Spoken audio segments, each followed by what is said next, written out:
And welcome to The Bottom Line, where we unpack some of the main business and economic stories of the day. While in the West, many believe that the war in Ukraine may end next year, there seems to be little happening in Russia to suggest that that will be the case. Increased defense spending has been earmarked, and we hear that the Russian economy is steadily growing. At the moment, European dependence on Russian LNG is higher than it should be, and we are yet to see what the planned March 2025 ban on transshipment of the fuel will bring if implemented. Sergey Vakulenko, a senior fellow from the Carnegie Russia Eurasia Center, is here with us to give us more insight. Hello, and thank you very much for joining us on the show. Good evening. So the projected growth for the Russian economy for this year is expected to be 3.6%. Defense spending for 2025 is 40% of the budget, or 6.3% of GDP. While this signals the West to anticipate an end to the war in Ukraine next year, these figures most certainly don't suggest that kind of sentiment in Russia. How is Russia holding up like this, and what are your thoughts regarding the federal budget? Well, budget process is long and tenuous, so when the numbers were put together back in the summer, these nearing peace prospects were not as clear, so the military expenditure was put in, and it's probably going to happen. Another situation is that even if there is a ceasefire, Russia would have to replenish its depleted arsenals. So most likely, war spending would not go substantially down, even if there is a ceasefire. So that would probably just go on as it is. But in terms of the development, the growth of the budget and the allocation of money for defense and military spending, how is it that Russia is keeping up so well? Russia keeps earning quite substantial amount of money from energy spending. Russia is a relatively rich economy. There is an ongoing reallocation of funds, resources towards military spending.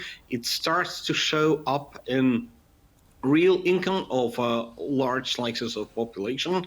There is inflation going on, but so far the amount Russia spends on military is still relatively small compared to what other countries have spent during arms race types, like what the US was spending, for example, in the 80s and 70s. Russia is still below that. So there's still enough space for Russia to keep spending on military, both the standing army and production of military hardware.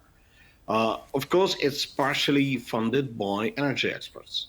We've witnessed an increase of LNG purchases in Europe this year, especially France. The largest volume was purchased by France this year so far. What is this symptomatic of? And are the March 2025 sanctions realistic? Can we expect that this breakup to be as easy to implement as we think? It's mostly symptomatic of the dynamics of LNG markets. The whole bulk of these imports come from a single LNG plant, the Arctic LNG, Yamal LNG, which is partially owned by Total, a French company. This is a fully built plant which is currently in operation stage. These plants usually undergo debottlenecking, optimization, and like phase in their first few years of operation, so their output starts to grow a little bit.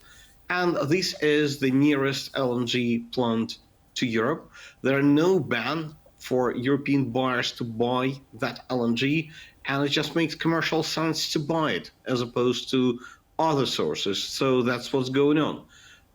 European traders are maximizing their profits by buying this Russian LNG. This is one. Second thing, it's partially owned by Total, a French company. So as a joint venture partner, it takes its equity share from the project in shape of LNG and lands it in Europe. So that's what happens. What might happen, though, in 2025, 2026, when a new wave of US LNG plants come online and there would be a stronger competition in the Atlantic basin from US-sourced LNG. It might also happen that by the time when there is no shortage of LNG anymore, US might put additional sanctions on the existing LNG plant, Yamal LNG, as US have already done with the Arctic LNG 2, the second LNG plant that was just being built in 24 and sitting idle now. 2 years ago, there was so much concern about Europe being dependent on Russian energy, on Russian LNG. And here we are in a position where there are 15 European terminals that operate Russian LNG. What is holding or what has held back Europe from importing, for example, Qatari LNG? It's just availability. There's a global LNG market, just the same way as there's a global oil market. But there are not that many players. At some point, when there is a shortage, there is a concern that Russian LNG shouldn't be banned because, well, then Europe would be facing difficulties sourcing LNG from elsewhere. Another reason is that there's a major European player, Total LNG, which is a shareholder in Yamal LNG project. So it would go against the interest of European companies. Another element to it is that the government take of Yamal LNG project and Arctic LNG project is actually quite low compared to what the Russian state gets from oil exports. And the combination of these factors led to allowing Russian LNG in European ports. And if it's allowed, if there is no stigma, if there is no ban, then traders just act from commercial interest as they do. So as much as the European narrative seems to suggest a united front to wean Europe off Russian energy, would you say that these efforts have been successful? Or if we take a proper look at all the sources of entry, do you think that the sanctions that are due to kick in March 2025 will actually make much of a difference to Russia? Or will it simply find a different way to supply Europe or actually just find new customers? I don't think that the sanctions that are going to kick in March are going to make any substantial difference for Russia. LNG is LNG. It comes to Europe, it's being imported, it becomes the property of European traders, so they sell it in European gas grid. What could happen if the US put sanctions on these Russian LNG exports because US deem that there's enough LNG in the market and Russian LNG is not particularly needed? What comes to oil embargo, it was effective for a few months in 2023. It did diminish Russian oil revenues. After that, Russia has found ways to monetize its oil without much loss in value to India and China, managed to organize its transport. So by now, we could say it's not particularly effective, the fact that Europe doesn't buy Russian oil.